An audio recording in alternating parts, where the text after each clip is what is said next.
오늘 말씀을 보겠습니다. 오늘 말씀은요, 출애굽기 34장, 저번 주에 34장을 봤는데요, 오늘은 뒷부분 29절에서 35절까지의 말씀을 나누기 원합니다. 모세의 빛나는 얼굴이라는 제목으로 말씀 나누기 원합니다. 이 제목을 보는데 갑자기 떠오르는데 제 얼굴이 굉장히 빛나는 것 같아요 지금.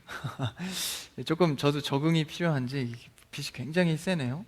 그래서 전에는 이 회중석이 밝게 보였는데 지금 굉장히 어두워 보입니다. 여기가 너무 강하다 보니까 줄여달라는 얘기는 아닙니다.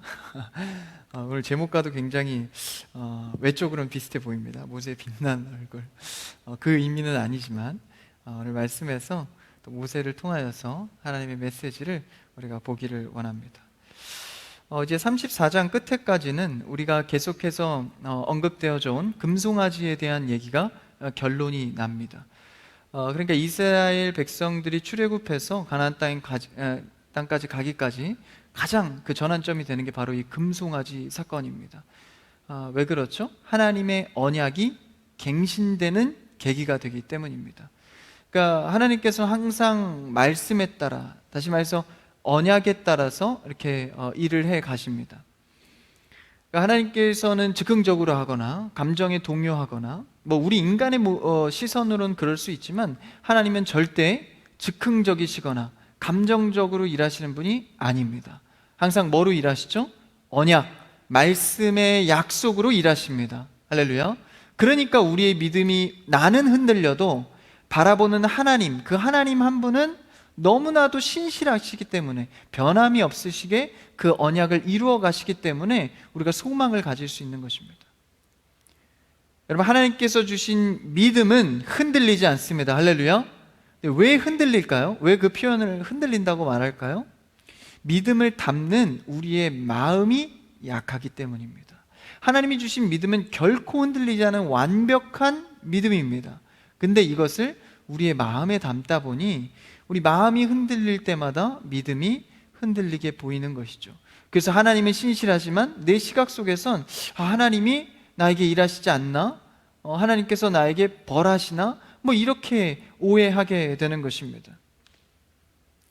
그래서 오늘 말씀에 이스라엘 백성들 그리고 이 모세에 대하여서 하나님께서 그 금송아지 사건을 통해서 다시 한번 언약, 그러니까 하나님의 말씀을 새롭게 갱신해서 이제 이루어 가십니다. 그게 무엇이었죠? 바로 십계명의 돌판입니다. 오늘 말씀에서 읽진 않았지만 29절 전절이죠. 28절에서는 나오는 그 십계명 그 판들에 기록했다. 여기서 나오는 이 십계명 돌판은 두 번째 돌판입니다. 두 번째 돌판이라는 것은 이게 바뀌었나요? 좀 세네요. 두 번째 돌판이라는 것은 첫 번째 돌판이 있었다는 것을 말하는 것이죠. 무슨 말인지 아시죠? 그러니까 첫 번째 돌판이 깨지지 않았다면 두 번째 돌판을 만들 필요가 없습니다. 근데 첫 번째 돌판이 깨졌기 때문에 두 번째 돌판이 생겨난 것이죠. 그러니까 그 돌판이 두 번째라는 것은 의미가 있습니다. 그러니까 인간이 실패한 흔적이 있다라는 것이죠. 그러니까 첫 돌판에서 이스라엘이 실패했고 이제 하나님께서 그것을 통해서 벌하시고 징계하셨지만 기회를 주셔서 언약을 갱신하셨습니다. 다시 갈 수 있도록. 그러니까 우리가 죄를 짓고 넘어지고 때로는 우상을 숭배할 정도로 극심한 죄를 짓지만 하나님은 언제나 그럼에도 불구하고 우리에게 언약을 새롭게 갱신해 주십니다. 이게 우리의 신앙의 소망입니다. 내가 좀 나약하고 미흡하고 늘 죄 속에서 허우적거리지만 하나님은 언약을 갱신하셔서 새로운 말씀으로 나에게 오늘도 새롭게 임하셔서 일하신다라는 것이죠. 어제 실패했다고 해도 오늘도 실패하는 것은 아닙니다. 오늘의 말씀으로, 오늘의 새로운 하나님의 은혜로 또 살아갈 수 있게 하는 게 우리의 신앙입니다. 그래서 하나님께서 이스라엘 백성들에게 다시 한번 가나안 땅으로 갈 수 있도록 은혜를 베푸시는 것이죠. 이게 바로 언약 갱신입니다. 두 번째 돌판인 것이죠. 그러니까 이 그럼에도 불구하고 정신은 우리의 신앙의 굉장히 중요한 요소입니다. 그럼에도 불구하고 나는 넘어지고 나는 의심하고 나는 못나서 그렇게 순종하지 못하지만 그럼에도 불구하고, 할렐루야, 이 그럼에도 불구하고의 정신 때문에, 그 하나님의 그 속성 때문에 우리가 은혜를 입는 것이죠. 그래서 하나님께서 그 언약을 갱신하시고 이제 모세를 통해서 그 갱신에 대한 소식을 전하게 됩니다. 그 장면을 한번 오늘 말씀을 통해서 볼 텐데요, 29절을 한번 읽어볼까요? 오늘 말씀입니다. 시작. 모세가 그 증거의 두 판을 모세의 손에 들고 시내산에서 내려오니 그 산에서 내려올 때에 모세는 자기가 여호와와 말하였으므로 말미암아 얼굴 피부에 광채가 나나 깨닫지 못하였더라. 이제 여호와와 대화를 하고 모세의 얼굴이 어떻게 됐죠? 광채가 났다고 표현을 합니다.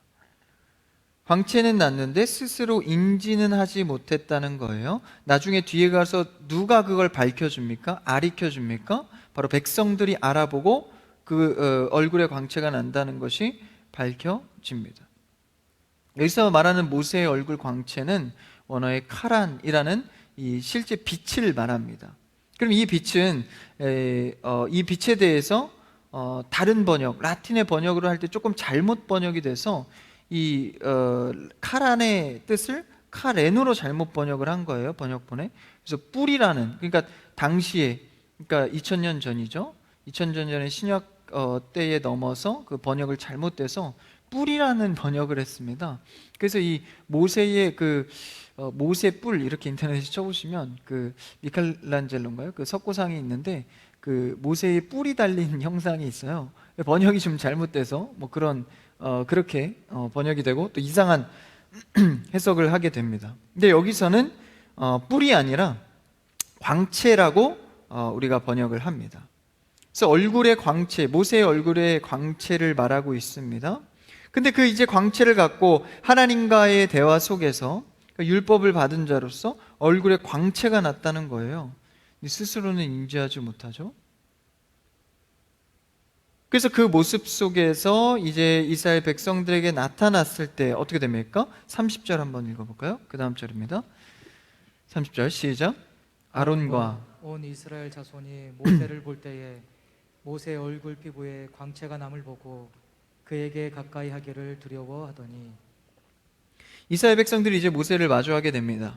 근데 그를 보는데 아론과 이스라엘 자손들이 모두 다 어떻게 하죠? 두려워합니다.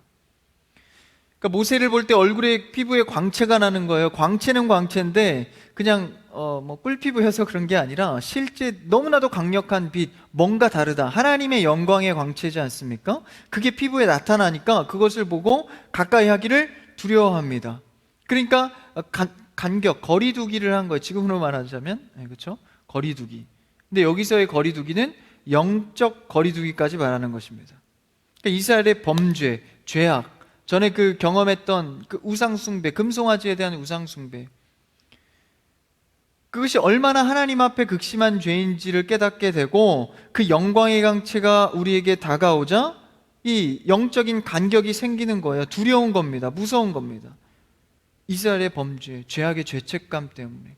여러분, 기본적으로 우리가 죄에 대한 죄책감으로, 그리고 죄의 수많은 일들을 통해서 하나님과의 거리가 멀어질 수밖에 없는 것이죠. 두렵게 되는 것입니다.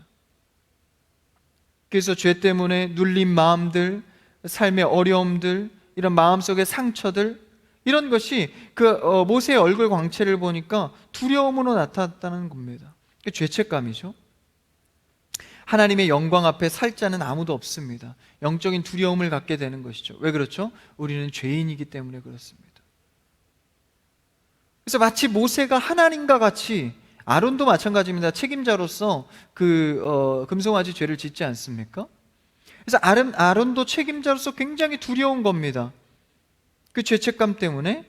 그때 모세가 어떻게 합니까? 하나님의 영광을 입은 모세가 어떻게 하죠? 31절에 보니까요, 모세가 그들을 부르매입니다. 그들을 부릅니다. 그러니까 그들은 두려워서 떠나가지만 영광 입은 모세가 그들을 부릅니다.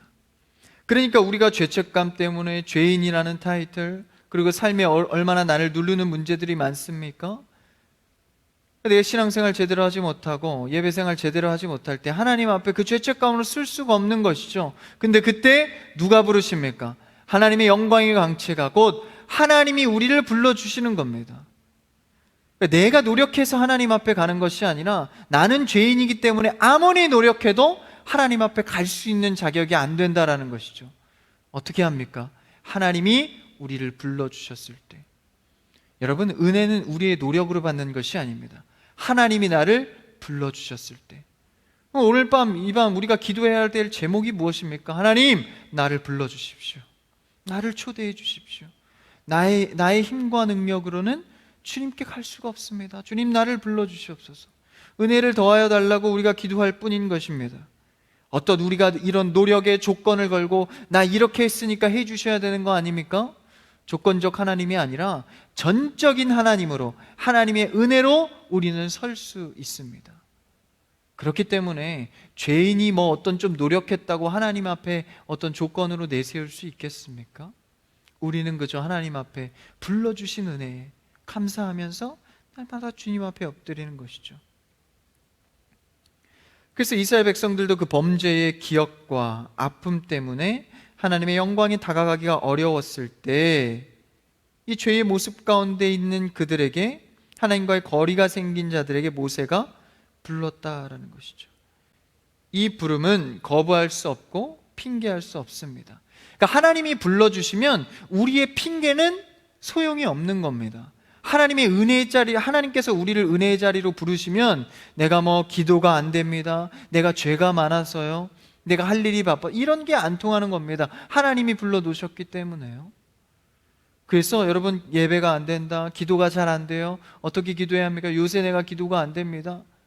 여러분, 그럼 기도의 방법을 찾을 게 아니라 하나님, 나에게 은혜를 부어주십시오, 나를 불러주십시오, 나는 방법을 모르겠습니다. 주님 앞에 겸손히 나아갈 때 주님께서 우리를 부르시는 은혜로 채우신다라는 것입니다. 그러니까 우리 자녀들 놓고 기도할 때에도요, 나의 자녀를 위해서 하나님, 나의 자녀를 불러주십시오, 불러주십시오. 여러분, 이렇게 기도해야 됩니다. 우리 아이가 이번 연도에는 예배 한 번도 안 빠졌어요, 주님 부어주세요, 이게 아니라 하나님, 우리 자녀는, 내 자녀는 잘난 것이 없습니다, 해볼 수 있는 게 없습니다, 어렵습니다, 주님 불러주십시오, 불러주십시오. 아직 어려서 주의 은혜를 모릅니다, 적정한 때에 하나님의 은혜로 불러주십시오. 여러분, 이반 그렇게 기도할 때 우리 가정과 자녀들에게 충만하신 주님의 은혜가 있기를 축복합니다. 그래서 그들을 부르는 겁니다. 그 죄책감에 빠져있는 자들에게. 그래서 부르고 또 회중 모든 어른들이 이제 나오게 됩니다. 31절에 보니까 아론과 회중의 모든 어른들이 이제 모세에게로 옵니다. 그래서 모세가 그들에게 말하기 시작합니다. 32절을 한번 읽어볼까요? 32절 오늘 본문입니다. 32절 시작. 그 후에야 온 이스라엘 자손이 가까이 오는지라 모세가 여호와께서 시내산에서 자기에게 이르신 말씀을 다 그들에게 명령하고. 그 후에야 오게 된 겁니다. 이제야 이스라엘이 다가오는 거예요. 뭐 할 때? 부를 때. 그래서 가까이 와서 모세가 여호와께서 시내산에서 자기에게 이르신 말씀, 새 언약이죠, 언약의 갱신이죠, 그들에게 다 어떻게 하죠? 명령합니다. 말씀대로 그대로 가르칩니다. 여러분, 이게 바로 교회의 역할이죠. 교회의 역할은 뭡니까? 말씀대로 가르치는 역할입니다. 가르치고 배우고 가르치고. 그러니까 이것을 누구에게로부터 받아서 가르쳐요? 시내산에서 하나님께서 이르신 말씀 그대로 그들에게 명령했다라는 것입니다. 그들에게 가르치죠. 그 다음 어떻게 됩니까? 그 다음 3절 한번 읽어볼까요? 시작. 모세가 그들에게 말하기를 마치고 수건으로 자기 얼굴을 가렸더라. 자, 가르치는 명령을, 가르치는 것을 마치고, 여기서 마쳤다는 건 종료했다는 것이 아니라 이제 정기적으로 말하는 것 중에 하나를 이제 한 매듭을 마무리했다는 것입니다. 완전히 다 끝났다는 것이 아니라 어쨌든 그 얘기를 하고 수건으로 자기 얼굴을 가립니다. 자신의 얼굴을 수건으로 가렸어요. 왜 그렇죠? 얼굴에 광채가 있기 때문이죠. 이 대목을 왜 그럼 수건으로 가렸냐? 사실 신학적으로 정확하게 가린 이유에 대해서는 알 길이 없습니다. 그런데 우리가 좀 더 말씀을 보면 알 수 있는 것이 있죠. 그 뒷절에 말입니다. 근데 그 전에 이 하나님의 광채에 대해서 우리가 좀 알 필요가 있습니다. 그러니까 하나님께서 그냥 말씀을 전달하게 하면 되지 왜 굳이 그 광채를 나타내게 하셨을까? 그 영적인 의미가 뭘까? 우리가 그걸 알아야 하는 것이죠. 모세는 두 번째 돌판을 들고 하나님의 광채를 받아서 내려온 겁니다. 그러니까 모세가 갑자기 업그레이드해서 자기 스스로 잘 된 게 아니라 하나님께서 돌판, 말씀을 그에게 줬듯이 그 하나님의 영광도 모세가 받아서 내려오게 된 겁니다. 말씀도 모세의 광채도 하나님께서 전적으로 주신 것이죠. 그래서 우리의 신앙과 우리가 누리는 은혜는요, 전적으로 하나님의 은혜로 된 것입니다. 조금 광채가 나면 말씀보다는 외적으로 좀 나타난 게 있잖아요. 그럼 여기서 뭐예요?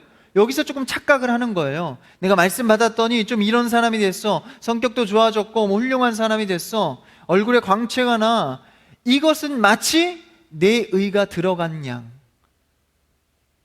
근데 여러분, 우리의 겉모습도 그리고 말씀 주신 것도 내 속도 다 뭡니까? 전적인 하나님의 은혜입니다. 근데 이게요, 우리가 주의할 점이, 맞아요, 모든 게 하나님의 은혜입니다, 이런 감정적인 호소가 아니라 실제 우리의 삶이 되어야 합니다. 아, 이것도 하나님의 은혜입니다, 이거 하나님이 하셨습니다, 이게요 진짜 고백되어야 합니다. 실제의 고백 말입니다. 그냥 내 의 가미해 놓고 그래도 내가 이거 좀 했지 이런 생각하면서 아, 모든 것이 하나님의 은혜입니다, 이게 아니라 실제가 돼야 합니다. 실제. 모든 것이 하나님의 은혜입니다. 할렐루야. 여러분, 이 고백이요, 여러분 삶의 조그만 사건 속에서도 실제가 되기를 축복합니다. 야, 이건 진짜 하나님이 하셨어. 정말 이건 하나님의 은혜야. 그러니까 우리가 헷갈리는 거예요. 왜요? 얼굴에 실제 광채가 나니까. 이거는 저 사람의 도움, 시간의 도움, 환경의 도움 같아서 착각을 하는 것이죠. 그래서 자신의 광채가 백성들이 모세 자신을 보지 않고 하나님의 영광을 볼 수 있도록, 그렇죠? 실제 하나님의 영광이 임했을 때가 있습니다. 그게 훨씬 더 전장으로 가서 출애굽기 24장 15절에서 18절에 나오는데요, 한번 앞에 있습니다. 같이 읽어볼까요? 시작. 모세가 산에 오르매 구름이 산을 가리며 여호와의 영광이 시내 산 위에 머무르고 구름이 엿새 동안 산을 가리더니 일곱째 날에 여호와께서 구름 가운데서 모세를 부르시니라.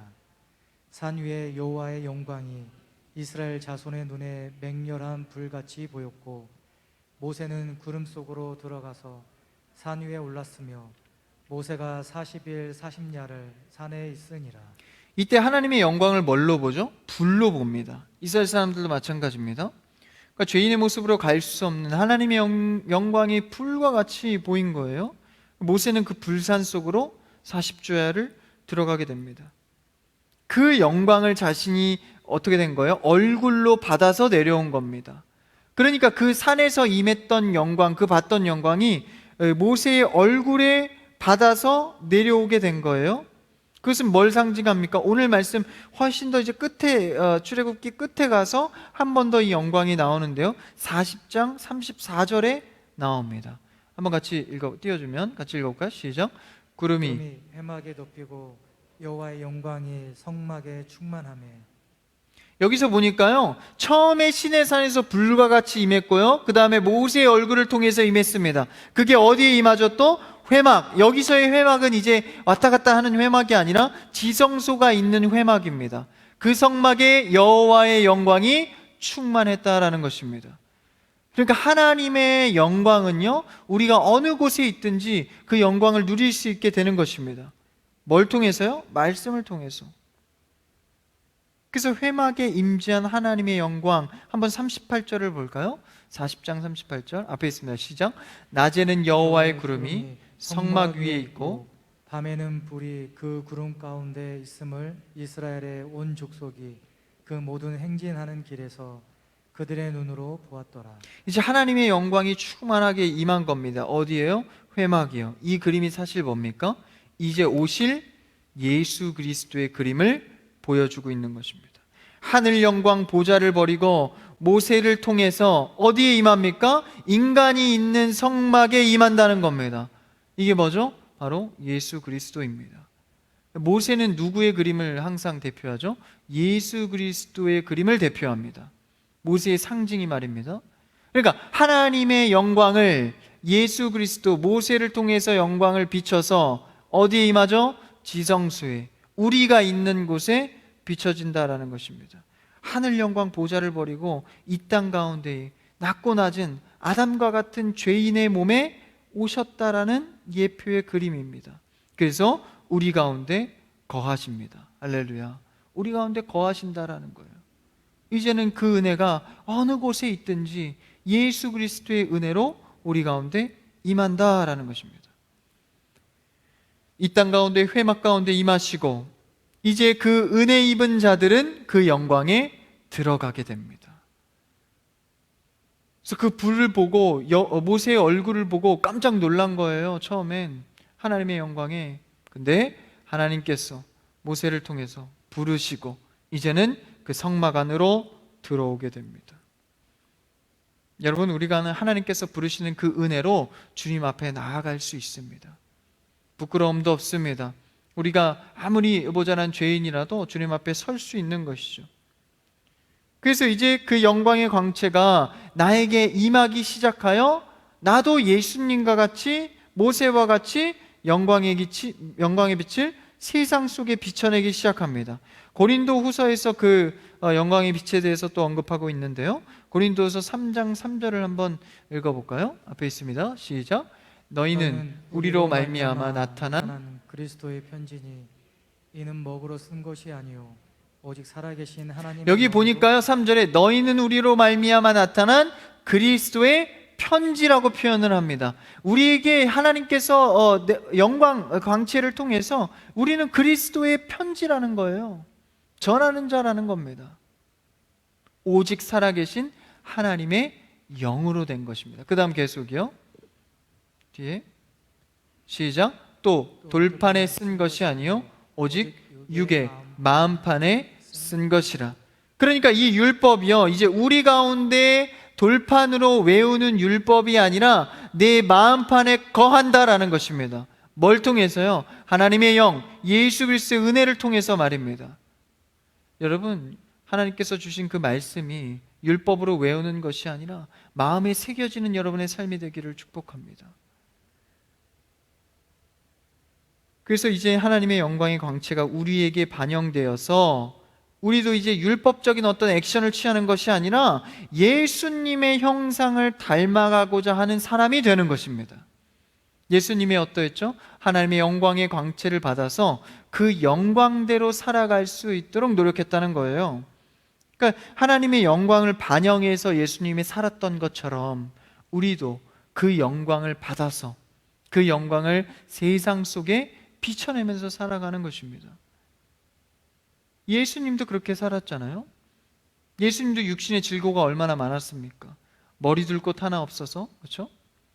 그런 삶 속에서 계속 어떤 생각을 하시죠? 하나님의 영광, 내가 그 영광을 갖고 왔으니 이것을 어떻게 실현할까? 여러분, 그 은혜를 우리도 받은 자입니다. 그 영광을 받은 자입니다. 그러면 이것을 어떻게 실현해낼까? 이웃을 사랑하고 섬기고 성도를 사랑하고 교회를 세워가는 것, 예수님과 같이 세워가는 여러분 되기를 축복합니다. 그래서 우리의 삶이 온전히 주님께 붙들리기를 원하는 것이죠. 우리 같이 찬양하기를 원하는데요, 예수 닮기를, 우리의 삶에 어떤 소망이 있습니까? 하나님의 영광의 광채를 정말 예수님과 같이, 예수님 닮아 살아가기를 원하는 것입니다. 한번 같이 찬양의 고백으로 나아가길 원합니다.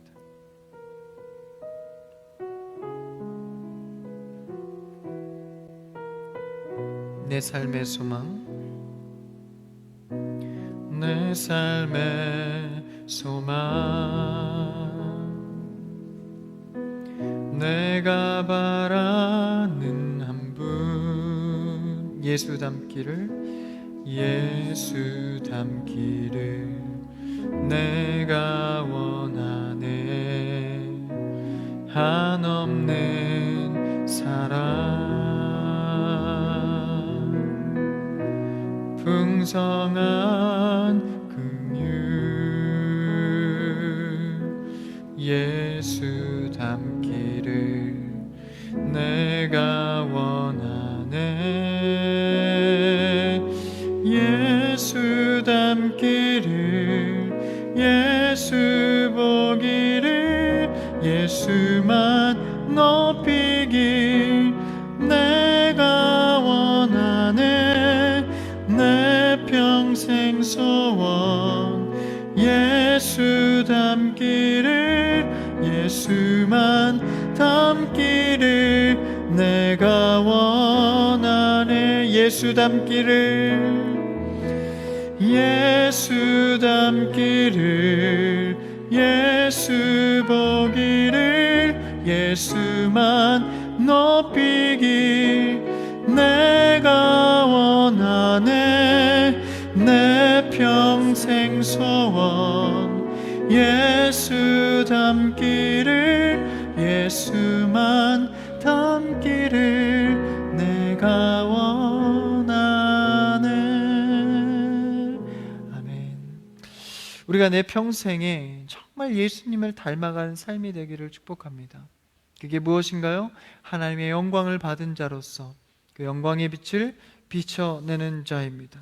근데 이것을 이제 예수 닮아가서 살아가길 원하는데 주의할 점이 있다는 거예요. 어떤 주의할 점이 있습니까? 오늘 본문으로 돌아와서 34절 말씀을 한번 읽어볼까요? 오늘 본문입니다. 34절 시작.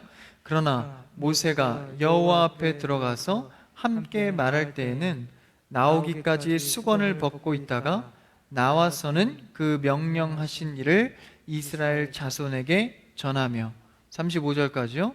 이스라엘 자손이 모세의 얼굴의 광채를 보므로 모세가 여호와께 말하러 들어가기까지 다시 수건으로 자기 얼굴을 가렸더라. 이게 좀 복잡한데요. 그러니까 사람들에게 하나님의 말씀을 그대로 전하러 갈 때는 얼굴의 광채를 수건으로 벗었다는 거예요. 광채를 보여주며 말씀을 전했고, 그 다음에 이제 말씀을 끝내고 나올 때는 광채를 수건으로 덮었다는 것입니다. 여러분, 이것이 의미하는 영적인 의미가 뭘까요? 33절에도 나왔지만 여러분, 이것은 여호와 앞에 들어갈 때, 그러니까 하나님의 말씀이라는 것에 대한 전적인 겸손을 말하고 있습니다. 그러니까 하나님의 말씀을 그대로 전했다는 거예요. 그러니까 수건으로 벗고 수건으로 덮었다는 것은 정확히 하나님의 말씀은 내가 그 영광의 광채를 받아서 전한다는 겁니다. 내 얘기가 아니라는 거예요. 그것을 그 광채의 퍼포먼스로 나타내고 있는 것입니다. 이 말씀 전하는 것에는 내 것이 없다는 거예요. 이 광채로 말미암아 전달한다라는 것입니다. 하나님의 뜻을 이루고자 나는 사용된다라는 것이죠. 여러분, 하나님의 뜻대로 살아가는 것은 그 말씀 그대로 갖고 살아가는 것입니다. 그러니까 어떤 내 삶의 경험이나 이런 것들을 추가해서 좀 변형시켜서 하는 것이 아니라 그대로 순종에 따라가는 것이죠. 여러분은 얼마나 그대로 따라가십니까? 저도 이렇게 사역을 하다 보면 여러 가지 내 판단이 들 때가 있어요. 교회에서 이렇게 뭔가를 추진한다, 뭘 결정한다 이럴 때 내가 너무 은혜되는 일이지만 어떤 내 생각들, 내가 하고 싶은 것들, 이런 것들을 가미하기 시작해요. 근데 그런 것들이 하나님의 뜻에 맞으면 좋겠지만 안 맞을 때가 굉장히 많습니다. 그러니까 그것에 대해서 우리는 어떻게 해야 됩니까? 순수하게, 늘 신앙은 돌아가서 말씀으로 다시 돌아가서 순수하게. 여러분, 이런 순수함이 잃어버리면 어떻게 됩니까? 그럼 금송아지 같은 우상을 섬기게 되는 거예요. 여러분, 이런 전염병과 어려움 가운데에서 하나님께서 바라시는 것이 무엇일까요? 원하시는 것이 무엇이겠습니까? 다시 말씀으로 순수하게 돌아가는 태도입니다. 너희가 나에 대해서 그대로 예배하고 있니? 나에 대해서 그대로 찬양하고 있니? 너의 환경에 따라, 생각에 따라 변형된 예배, 변형된 찬양, 변형된 고백. 하나님, 나 이렇게 하나님을 사랑해요, 저 이렇게 살 거예요 해놓고 변형되는 겁니다. 내 생각과 환경이 달라지니까. 하나님은 끊임없이 돌아오라고 하는 말씀 가운데 우리는 모세의 오늘 그림을 통해서 하나님의 온전한 광채를 통해서 전하고 말씀 그대로 전하기를 원하는 이 겸손의 모습을 닮아가야 합니다. 여러분 삶에 하나님의 뜻이 이루어지기를 소망하는 여러분 되기를 축복합니다. 그러면 그대로 따라가야 합니다. 순수하게 따라가야 합니다. 여러분의 순종은 얼마나 순수하십니까? 순수한 가운데 사용되어지는 여러분 되기를 축복합니다. 이 겸손이란 사실 쉽지 않죠. 내 뜻과 생각을 접고 하나님의 뜻대로 온전히 하는 것. 겸손은 제가 늘 강조하지만 겸양을 떠는 어떤 외적인 모습이 아닙니다. 하나님의 뜻을 얼마나 전적으로 순종하는가. 그게 바로 겸손입니다.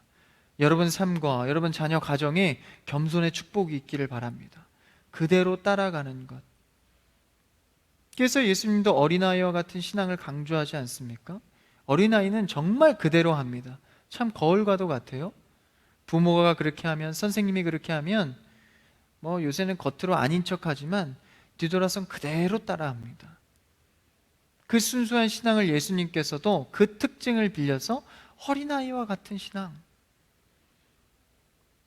그래서 모세도 얼굴을 가렸다가 보였다가 하나님의 말씀을 전할 때는 보였다가, 그렇죠? 하나님의 뜻을 전적으로 이루고자 말입니다. 우리의 삶에 모세의 빛나는 얼굴처럼 정말 하나님의 뜻을 온전히 따라가는 여러분 되기를 축복합니다.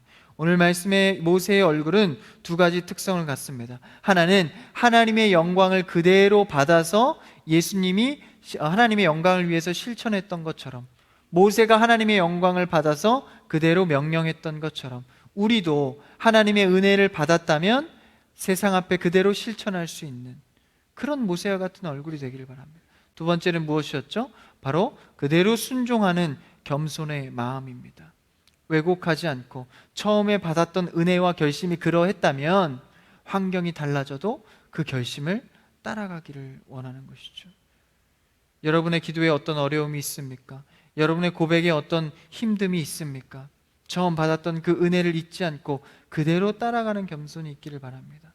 이 두 가지 특성을 갖고 있는 모세의 빛나는 얼굴을 우리가 닮아감으로, 말씀을 닮아가고 예수님의 성품을 닮아감으로 우리의 삶에, 가정에 하나님께서 원하시는 뜻이 이루어지기를 주님의 이름으로 축복합니다.